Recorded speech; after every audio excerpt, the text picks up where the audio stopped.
संबन्धान् वारक्तयेन कतं सब्बात्सयं कमतु मे द्वितीयम्पि ओकासबन्धामि वारक्तयेन कतं सब्बात्सयं कमतु मे तृतीयम्पि ओकासबन्धामि वारक्तयेन मयं कतं सब्बात्सयं कमतु मे ओकास आमये ईशरणेन साध्ये अट्ठांग उपोसतशीलं धम्मं याचामि अनुगहं कृत्वा शीलं वेदमेये तृतीयम्पि आमये ईशरणेन साध्ये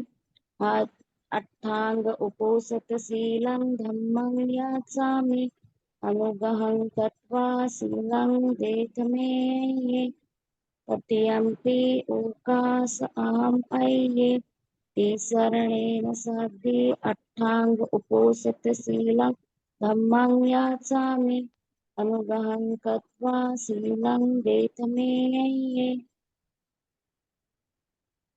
यमहं वदामि तं वदेताम् आमये नमो तस्स भगवतो अरहतो सम्मा सम्बुद्धस्स नमो तस्स भगवतो अरहतो सम्मा सम्बुद्धस्स नमो तस्स भगवतो अरहतो सम्मा सम्बुद्धस्स नमो तस्स भगवतो अरहतो सम्मा सम्बुद्धस्स बुद्धं शरणं गच्छामि बुद्धं शरणं गच्छामि धम्मं शरणं गच्छामि धम्मं शरणं गच्छामि संघं शरणं गच्छामि संघं शरणं गच्छामि द्वितीयम्पि बुद्धं शरणं गच्छामि द्वितीयम्पि बुद्धं शरणं गच्छामि द्वितीयम्पि धम्मं शरणं गच्छामि तृतीयम्पि धम्मं शरणं गच्छामि द्वितीयम्पि संघं शरणं गच्छामि द्वितीयम्पि संघं शरणं गच्छामि तृतीयम्पि बुद्धं शरणं गच्छामि तृतीयम्पि बुद्धं शरणं गच्छामि तृतीयम्पि धम्मं शरणं गच्छामि तृतीयम्पि धम्मं शरणं गच्छामि तृतीयम्पि संघं शरणं गच्छामि तृतीयम्पि संघं शरणं गच्छामि पानातिपाता वेरमणि सिक्खापदं समादयामि पाणातिपाता वेरमणि सिक्खापदं समादयामि अदिन्नदाना वेरमणि सिक्खापदं समादयामि अदिन्नदाना वेरमणि सिक्खापदं समादयामि अब्रह्मचर्या वेरमणि सिक्खापदं समादयामि अब्रह्मचर्या वेरमणि सिक्खापदं समादयामि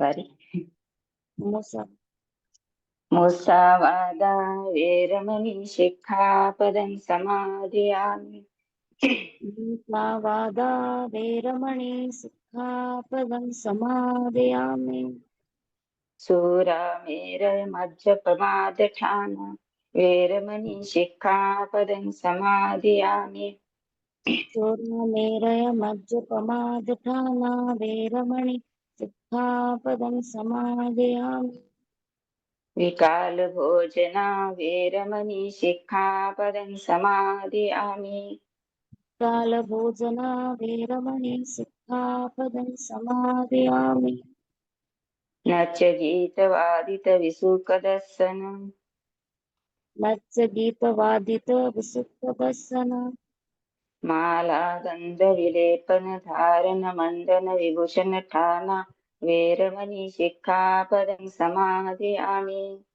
माला गंध विलेपन धारण मंडन विभूषण ठाम वीरमणि सिक्खापदं समादयामि। उच्चासेना महासेना वेरमणि शिक्षापदं समादयामि।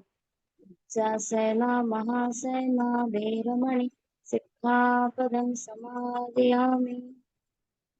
तिसरणेन सद्धि अट्टाङ्गं उपोसतं शीलं धम्मं साधुकं सुरकितं कृत्वा अपमादेन सम्पादेत। आमये साधु साधु साधु। नमो तस्य भगवतो अरहतो सम्मा सम्बुद्धस्स। नमो तस्य भगवतो अरहतो सम्मा सम्बुद्धस्स। नमो तस्य भगवतो अरहतो सम्मा सम्बुद्धस्स। अयमन्तिना चापि नक्तिदानीं सुबोध पुनर्भवति। बुद्ध म्हणतात, हा माझा अंतिम जन्म आहे, आता पुन्हा माझा जन्म होणार नाही. तर म्हणजे या भवचक्रात पुन्हा पुन्हा जन्म घेणे मी थांबवून टाकले. वारंवार उत्पन्न होणाऱ्या दुःखाचा अनुभव करणे मी थांबवून टाकले. तर जीवनात आपण शारीरिक मानसिक पातळीवर फार मोठ्या प्रमाणात दुःख, चिंता, समस्या, पीडा, अचानक घडणाऱ्या दुःखद घटना आणि असमाधान अनुभवत असतो. या जगात असा कोणीच नाही, श्रीमंत असेल गरीब असेल, कोणीच नाही म्हणजे मी असे म्हणणार की मी समाधानी आहे. तर असे म्हणू शकतो की प्रत्येक जण आपल्या शारीरिक आणि मानसिक अडचणीबद्दल बोलतो, तक्रार मांडत असतो. ते समजून घेऊनच बुद्धाने आपल्याला दुःखातून मुक्त करण्याचा मार्ग सांगितला आहे. म्हणून जर आपल्याला दुःख आवडत नाही, आपण जन्म होणेच थांबवले पाहिजे. बुद्ध म्हणतात, दुःख आवडत नाही तर मग जन्म होणेच थांबवले पाहिजे किंवा कमी करण्याचा प्रयत्न केला पाहिजे. हाच एक म्हणजे चांगला उपाय आहे, चांगला मार्ग आहे. आपण जन्म घेण्यासाठी जिवंत राहण्यासाठी प्रयत्न करीत राहतो. ही काय आसक्ती आहे, आपल्या मनात ही आसक्ती घर करून बसलेली आहे. दुःख, अडचणी, रोग, पीडा, इतर समस्या अनुभव करूनही आपण जन्म घेऊ इच्छितो किंवा अस्तित्वात राहू इच्छितो. या मागील एकवर कारण म्हणजे आपली तृष्णा आणि अज्ञान. तृष्णा आणि अज्ञान आपल्यामध्ये तृष्णा आणि अज्ञान इतकी खूप बलशाली असल्यामुळे यातूनच आपण ईर्ष्या, बदल्याची भावना, क्रोध, दुष्टता, क्रूरपणा आणि कपटीपणाचा उगम होत असतो. तर आपल्याकडे धम्म आहे. धम्म म्हणजे केवळ पूजापाठ करणे नव्हे, धम्मात श्रद्धेला महत्व आहे. धर्मात म्हणजे श्रद्धेला महत्वपूर्ण स्थान. पण केवळ याच एका गोष्टीमुळे आपण आपल्या मनात प्रज्ञा किंवा समजूतदारपणा आपण विकसित करू शकत नाही. यासाठी एक उदाहरण देते. बुद्धाच्या महापरिनिर्वाणाच्या वेळेसच्या आधी बरेच लोक भगवंताची पूजा करण्यासाठी हातात पुष्प घेऊन आले होते, परंतु भगवंतांनी त्यांना परत पाठवले आणि त्यांना सांगितलं की जर तुम्ही माझा सन्मान करू इच्छित असाल, तथागतांना पुष्प अर्पण करण्यापेक्षा, तुम्ही पूजा अर्चना करण्यापेक्षा मी सांगितलेल्या धम्माचे प्रामाणिकपणे पालन करा, पालन करण्याचा प्रयत्न करा. तेव्हाच खऱ्या अर्थाने तथागताची पूजा करीत आहोत असे होईल. भगवान बुद्धांनी म्हटले आहे की धार्मिक जीवन जगण्याचा मार्ग केवळ पूजापाठ करणे नसून धम्माचे पालन करणे आणि हो म्हणजे ह्याच्यात आहे, धम्माचे पालन करण्यामध्ये. भगवान बुद्धाच्या वेळेस पुन्हा एक सांगते गोष्ट. भगवान बुद्धाच्या वेळेस वक्कली नावाचे ते भिक्खू होते. ते भगवंतासमोर येऊन भगवंतांना नुसतेच बघायचे. एके दिवशी भगवंतांनी विचारले त्यांना, तू काय करीत आहेस? तर त्यांनी उत्तर दिले की जेव्हा मी तुमच्या शरीराकडे बघतो तेव्हा मला त्यातूनच फार सुख लागते. तर भगवंतांनी म्हटले की बघू या घृणित शरीराकडे, या घाणेरड्या शरीराकडे तू काय बघतोस? बघून तुला काय मिळणार? काय साध्य होणार तुला? तू केवळ मग तुझ्या वेदनाचे म्हणजे भावनाचे समाधान करून घेत आहेस. यातून तुला ज्ञान किंवा प्रज्ञा प्राप्त होणार नाही. या कायाच्या माध्यमाने तू खऱ्या बुद्धाला पाहू शकणार नाहीस. खरा बुद्ध कुठे आहे? आपल्या मनात आहे, आपल्या आतमध्ये आहे.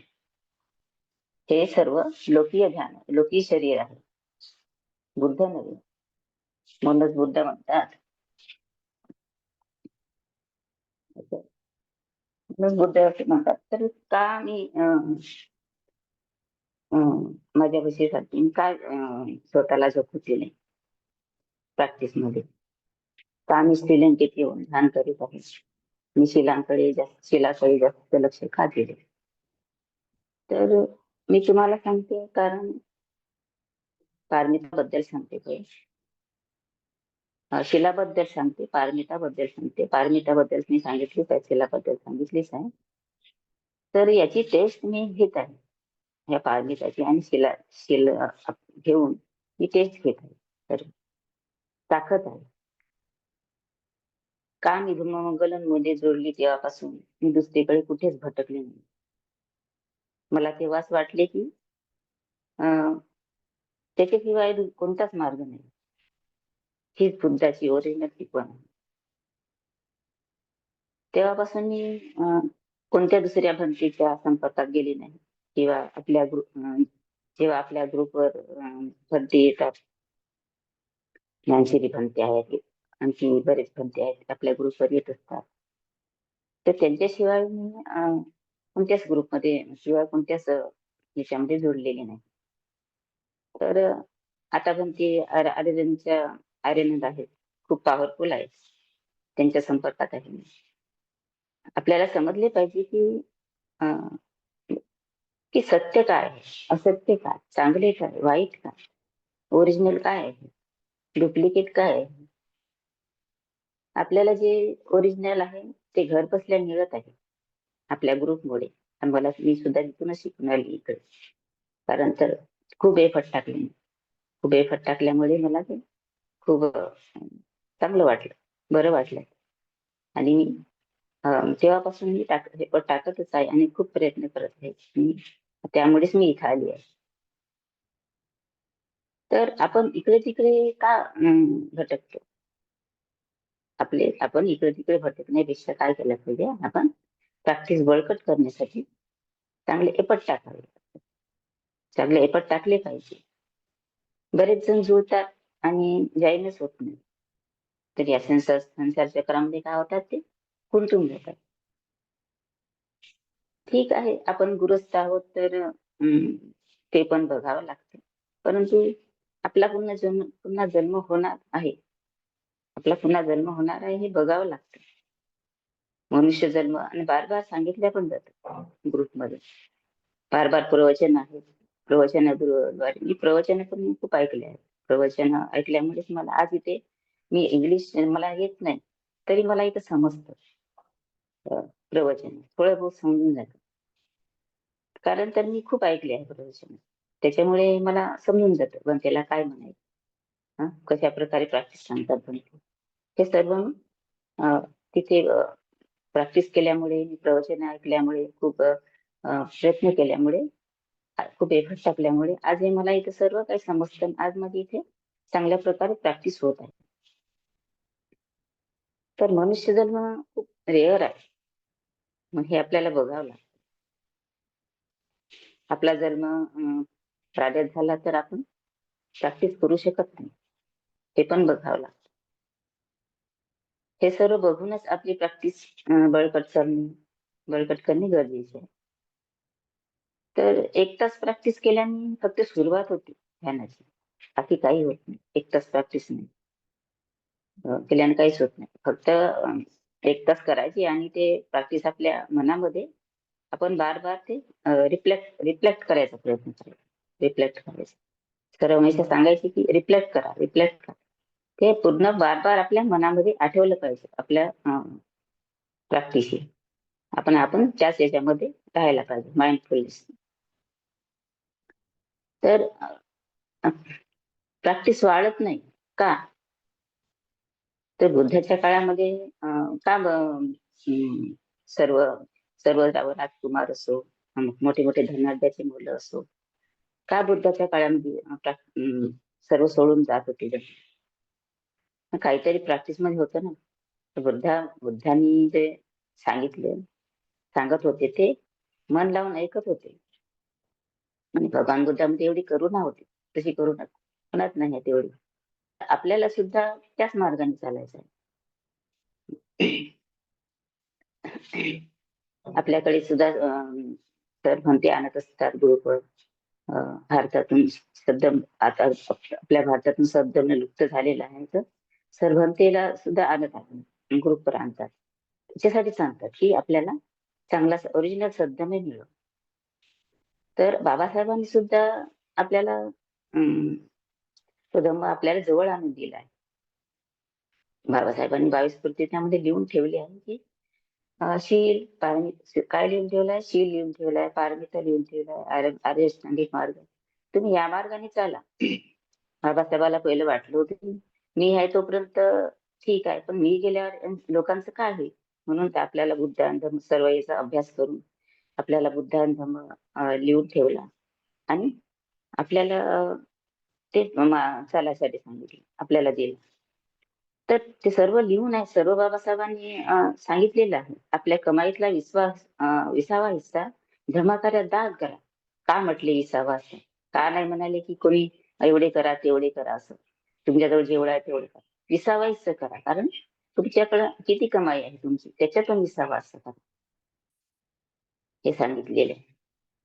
तर आपल्या काही या पुण्यामुळे मनुष्य जन्म झाला आहे. तर सर्व सुविधा आहे, चांगला परिवार आहे. त्यामध्ये त्यामध्ये काय करतो आपण? गुंतून जातो. तर परंतु आपला पुन्हा जन्म आहे हे आपण विसरून जातो. पुन्हा जन्म आहे विसरून जातो. कसा होईल काय आहे हेच विसरून जातो. त्यामध्ये दुःखात दुःख, सुखात सुख भोगत राहतो आणि असेच आपला मृत्यू होतो. असेच आपले जन्म मृत्यू होत राहतात, हे आपल्याला समजतच नाही.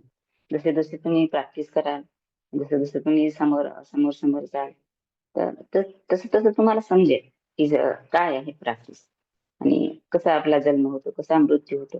प्रॅक्टिस खूप मस्त आहे. बुद्धांनी एवढ्या करुणा भावनेने सतत 45 वर्षे प्रवास करून सतत प्रचार प्रसार केला. का का बुद्धांनी हे सर्व केले? तर सर्व सर्व बुद्धांना दिसले की बुद्धांनी बघितले आहे सर्व की जन्मत आहे, सर्व मरत आहे, दुःखात पडत आहेत, कसे कसे जन्म घेत आहेत, हे सर्व बुद्धांनी बघितले. तेव्हा त्यांच्यामध्ये एवढी करुणा भावना निर्माण झाली. जे बघतो ना, ते खरंच बघतो, त्यांच्या मनामध्ये करुणा भावना निर्माण होते. असं आहे. म्हणजे बघणे खूप महत्वाचे आहे, ती प्रॅक्टिस करणे खूप महत्वाचे आहे. तर खरंच खूप सुंदर आहे धम्म. प्रॅक्टिस खूप सुंदर आहे. जे आपण करतो ना समोर जाऊन, तर ते खूप मस्त वाटतं. तर खूप आपल्याला समजायला लागतं. असं वाटते की त्यांनी पण करावं, त्यांनी पण करावं, त्यांनी पण ह्याच्यात यावं असं वाटतं. म्हणून ना आपण काही ना काही प्रयत्न केला पाहिजे. आपल्याला संसार आहे तर आपण ते पण बघितलं पाहिजे आणि हे पण बघितलं पाहिजे. पण जास्त लक्ष आपण प्रॅक्टिसकडे द्यायला पाहिजे. कारण तर तिकडे जास्त लक्ष देऊन ते तर होणारच आहे जे व्हायचं ते. पण प्रॅक्टिसकडे जास्त लक्ष दिलं तर आपण प्रॅक्टिस आपल्याला सपोर्ट करेल आपल्याला. तर म्हणून आपण प्रॅक्टिसकडे जास्त लक्ष दिले पाहिजे आणि खूप त्यामुळे खूप बळकट होऊन जाते. आपलं मन बळकट होतं आणि आपलं स्मरणशक्ती सुद्धा वाढते, स्मृती वाढते. तर आपण यामध्ये याकडे लक्ष दिले पाहिजे. बस थोडस बोलण्याचा प्रयत्न करते आणि तुम्ही खूप एफर्ट टाका ज्ञानामध्ये. खूप चांगल्या प्रकारे कशालाही महत्व नका द्या आणि प्रॅक्टिसला वेळ द्या आणि प्रॅक्टिस आपली बळकट बनवा. साधू साधू साधू एवढेच सांगण्याचा प्रयत्न करते. कुणाला काही याच्यामध्ये समजलं नसेल किंवा विचारायचं असेल तर तुम्ही विचारू शकता. तसं सांगते म्हटलं तर खूप आहे पण जास्त नाही सांगते. तुम्ही प्रश्नामध्ये खूप काही सांगितलं जातं. तुम्ही जर प्रश्न केले ना तर प्रश्नामध्ये मला सुद्धा आठवणार काय सांगायचं काय नाही सांगायचं आणि ते तुम्हाला सुद्धा सांगितलं.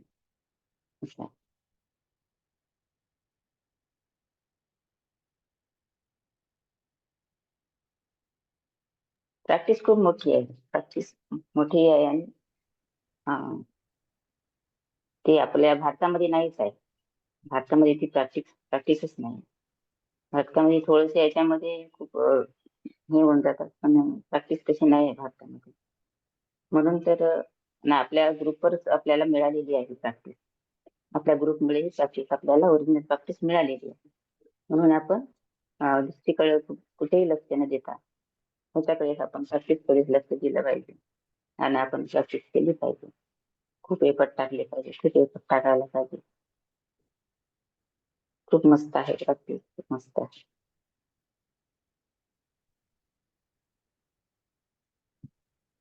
साधु साधु साधु.